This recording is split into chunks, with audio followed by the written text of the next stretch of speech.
The earth beneath our feet is the very foundation of life.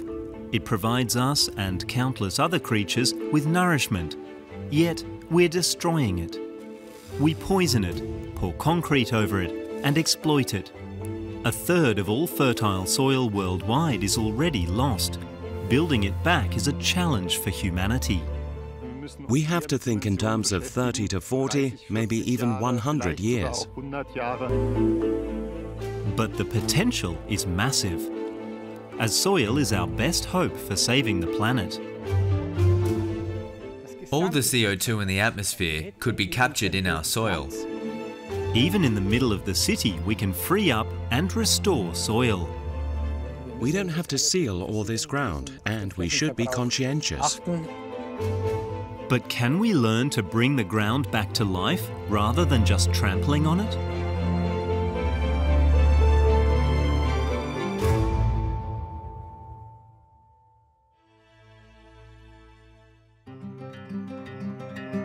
Styria, the green heart of Austria. Josef Nagel is the 10th generation of farmers to till these fields. He's aware that his children will also have to live off this land, so he decided to radically transform the way he farms. We used to just work with a plough. Now this is my machine. His machine is a cultivator. The prongs only comb the surface of the earth. A plough, on the other hand, penetrates deeper, bringing subsoil to the top and disturbing soil life. Josef Nagel has switched from conventional agriculture to humus farming. That means not only planting grain, rapeseed and turnips, but also building up humus. Humus farming gives the soil more than it takes and requires new techniques. We loosen and mix the earth. We don't turn it anymore. When I loosen it, I make sure I don't go too deep and that I work with the smallest possible quantities. The cultivator spares worms, bacteria and fungus. It works crop residues into the soil and thus provides food for them. Like in a compost heap, the microorganisms turn plant parts into valuable soil. In this sense, a humus farmer nourishes the soil rather than crops. Conventional agriculture is different. Crops consume nutrients from the earth. Artificial fertilizer is added as needed. And the soil is further damaged by regular ploughing, monocultures and pesticides.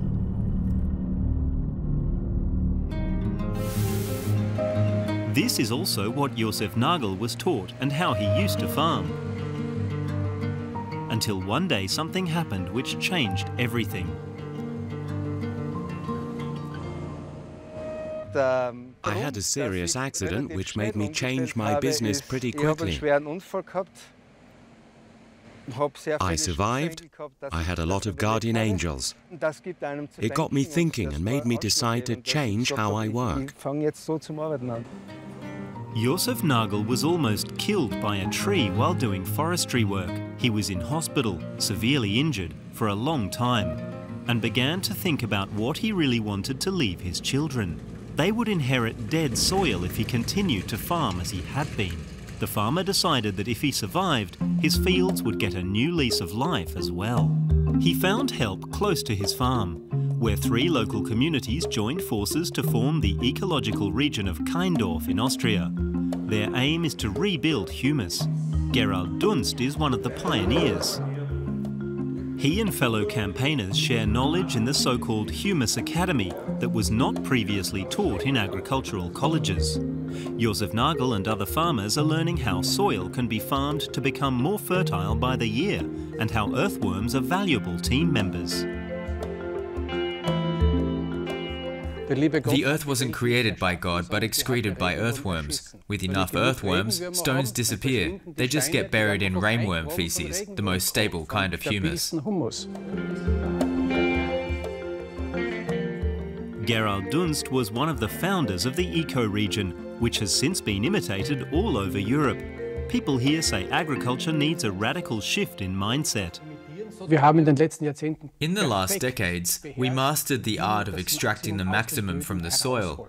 Back then, we didn't know that the soil would get progressively weaker and that more and more humus would be lost.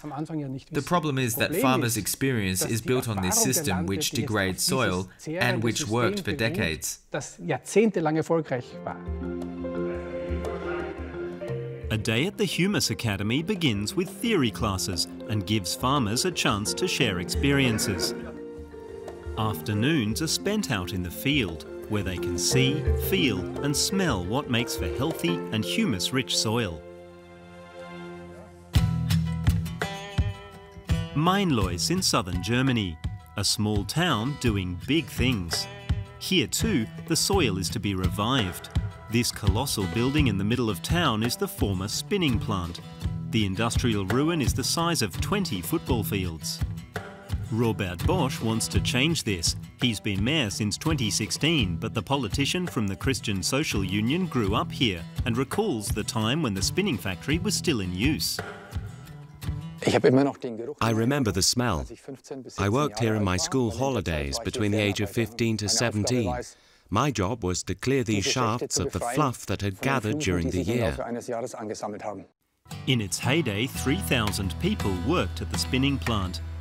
It went bankrupt during the economic crisis of 2008. Since then, the old factory has been falling into disrepair and unnecessarily sealing the soil. But Mayor Robert Bosch and landscape architect Werner Alkewitz have a plan. Alkewitz is a specialist in unsealing ground and reviving soil that was locked under concrete. He sees great potential, especially in smaller places like Mainlois. These places relied on industry. Back when it was growing, no one thought about the environment, so large areas were concreted over. I think there's a big potential to actively change things, like here. The will to change things in Mainlois is strong. Many of the old factory halls as well as the concrete flooring are to be gotten rid of, so that in just a few weeks rain can fall on the soil again. Right here is where we will first tear open the concrete, then we will cultivate the soil beneath. On this spot there will be a connecting path to the park. The rest will be a green area. We don't know what the ground is like under here because a building has stood on it for over 100 years.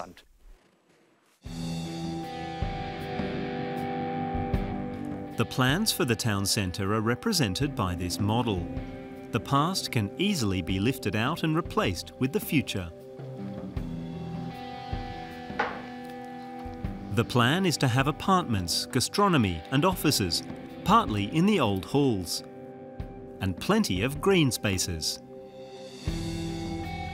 Here we have the park with the lake.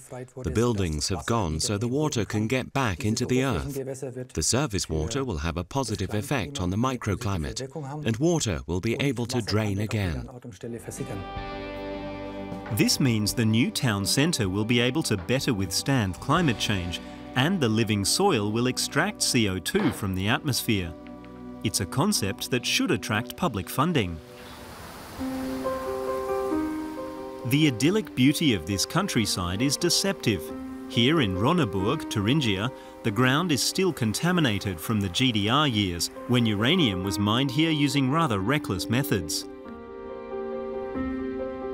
To this day, the area poses a threat to human health and the environment.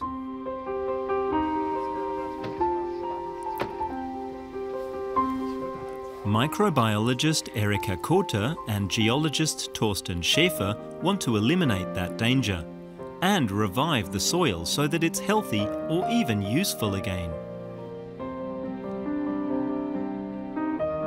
They're spending a week on the site.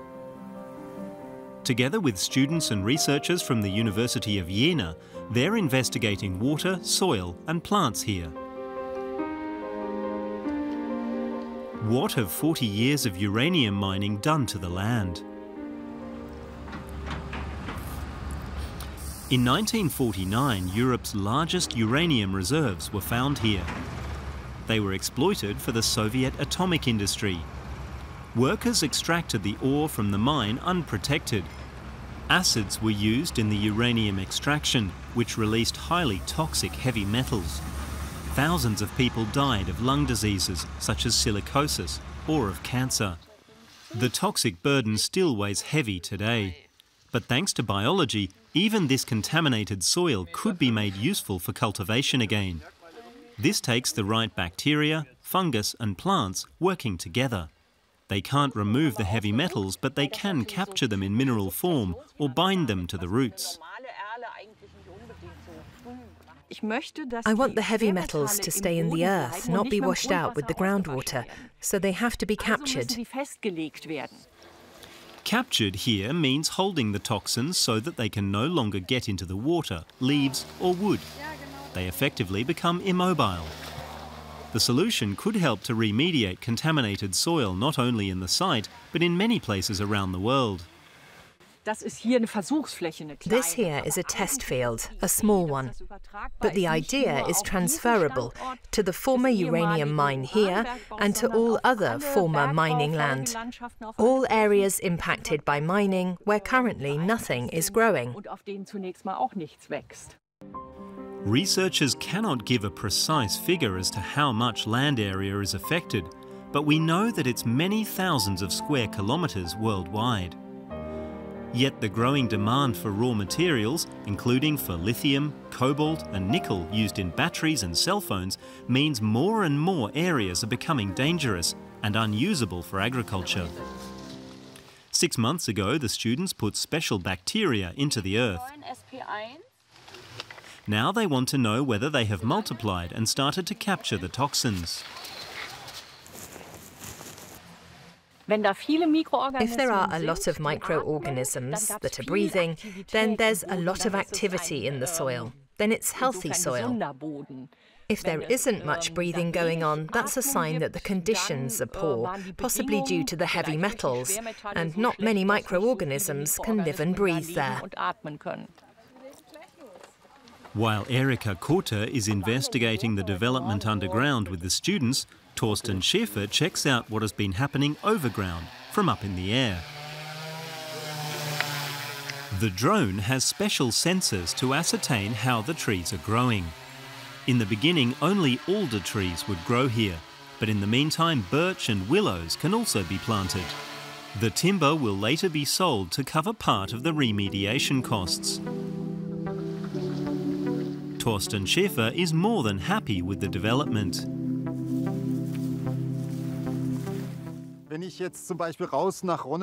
When I drive out to Ronneburg now, or I'm out in this new landscape with my family, I feel proud.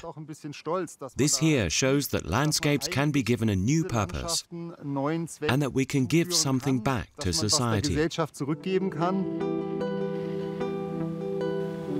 But it will take generations for the ground to recover completely. We're not talking about 10 years here.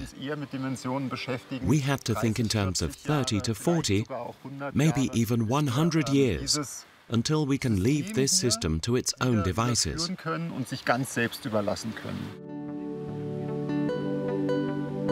Still, it's a chance, not only for Ronneburg, but a solution which could revive lost ground worldwide.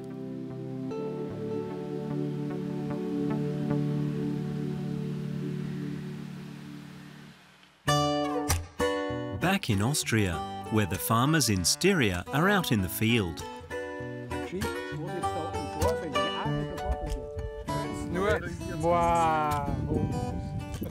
The first practical lesson of the Humus Academy: touching, crumbling, kneading and feeling the soil.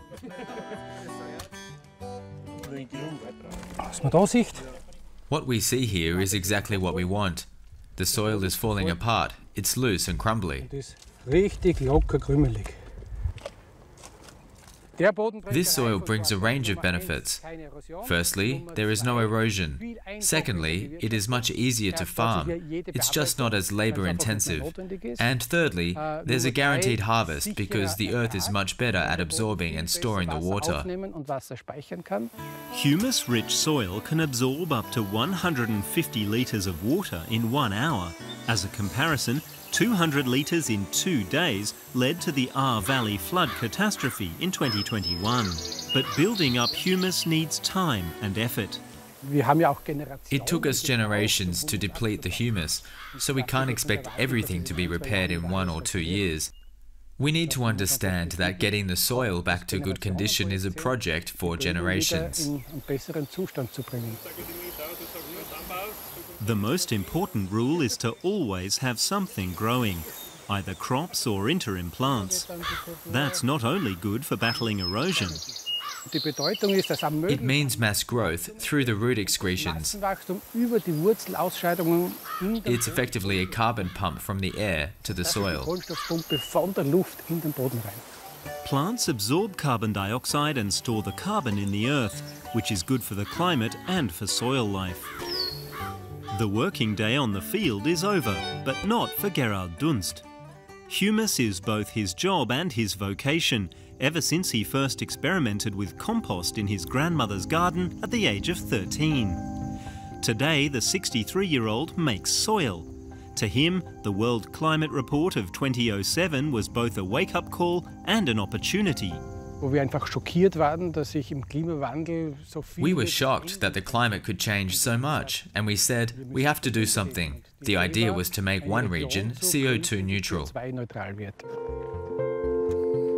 The key is the right cultivation of the soil.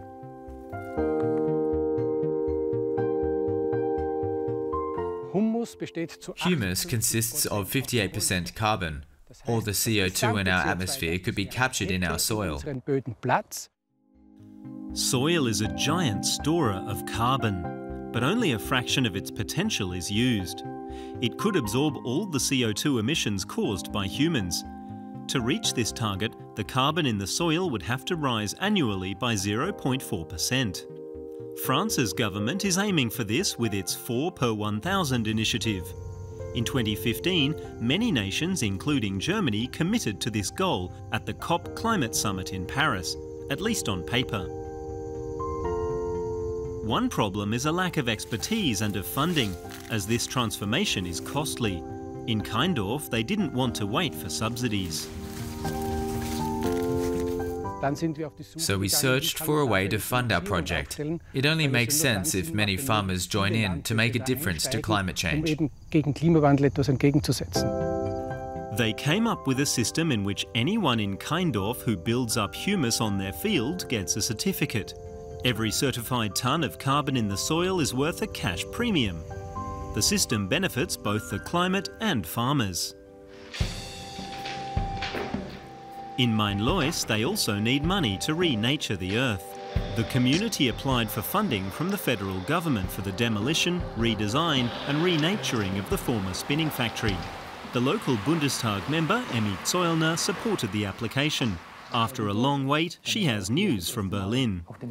In Bavaria, I think around 15 communities have received the funding, and I'm pleased that you are one of them, which is also thanks to your good concept. I remember when Robert became mayor here in Mainlois. This was one of the main projects he wanted to push, and it's a phenomenal project.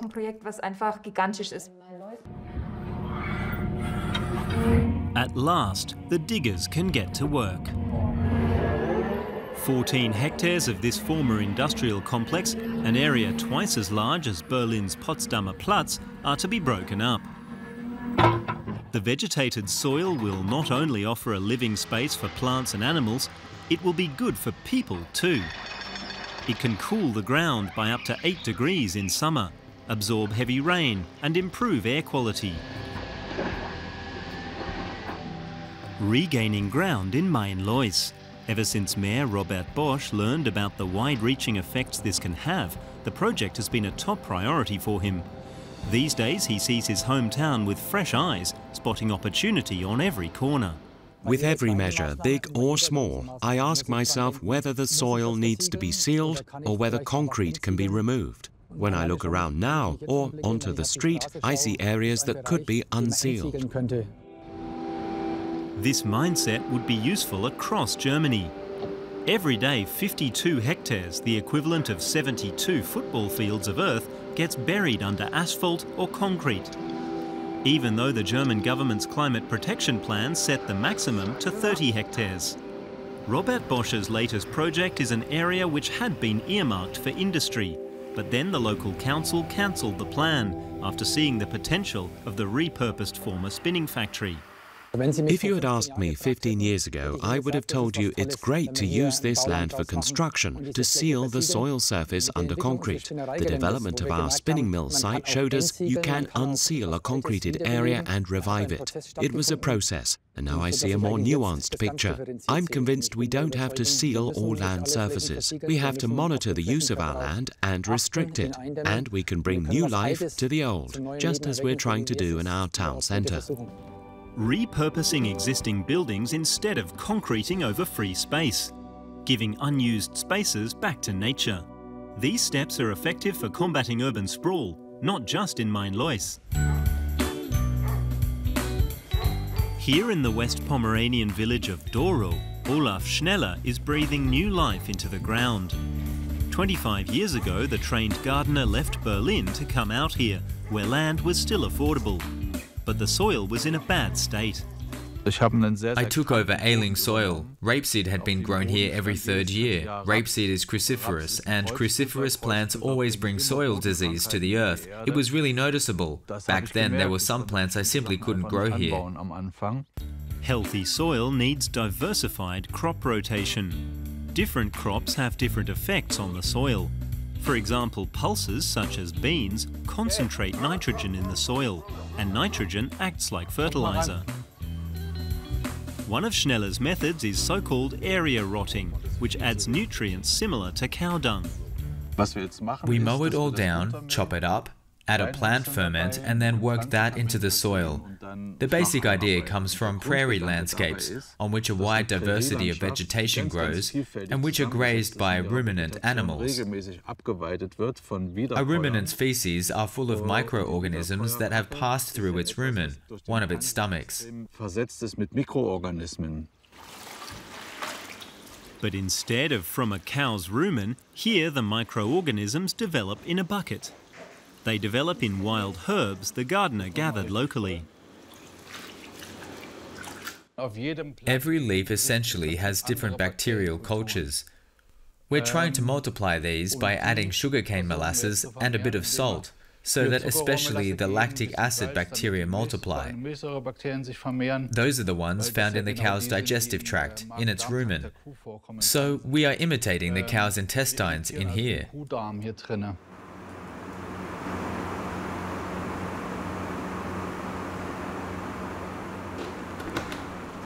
This is what makes the ground fertile in the end.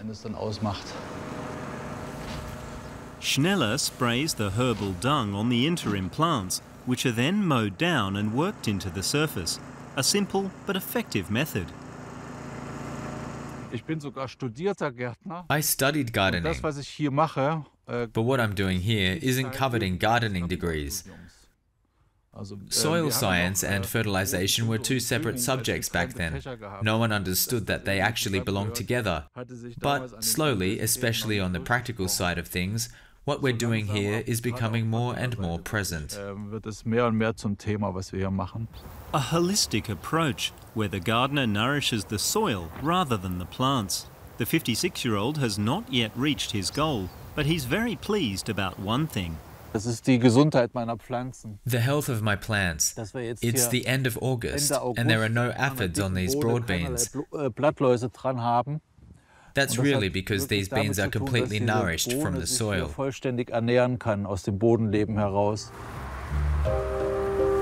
Olaf Schneller supplies top restaurants all over Germany with his vegetables from Dorow, including in Berlin. Sometimes the gardener even delivers his produce personally. For example, to a Berlin restaurant which has just been awarded with the newly introduced Green Michelin star. The gardener and the chef met at a trade fair. Chef Loder sees many reasons to buy vegetables from Olaf Schneller. It's definitely due to the quality of the product. It's just unbeatable, and that's true for all the suppliers we work with. We are very selective. We want to work with great people who enjoy what they do. And we look for sustainable and regenerative production. This builds something up instead of destroying it.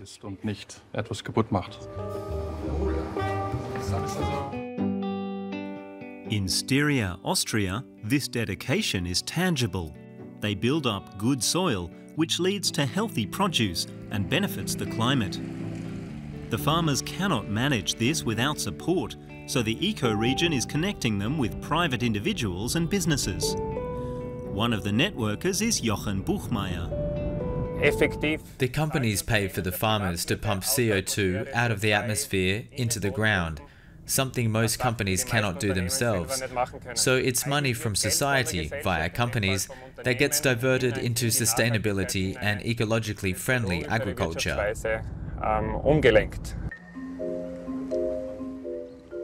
This must first be verified, a job for Florian Forcher. Equipped with measuring tools and a top-secret map, he examines Josef Nagel's pumpkin fields. The farmer does not know where Forcher is taking his samples. He's calculating how much carbon the soil has retained since the last measurement.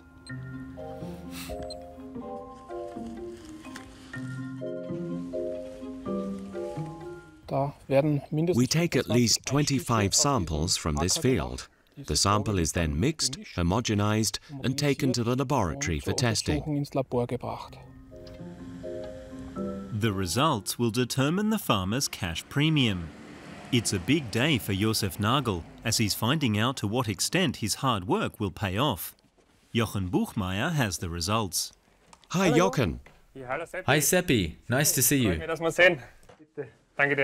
Nagel has been building up humus on his field since 2016. His products have definitely improved, as the farmer demonstrates with his pumpkin seed oil, a regional specialty. When I tilt it, you can see that there is no red or brown coloring. It really has a green color. His efforts have paid off for the harvest, but what about in terms of carbon?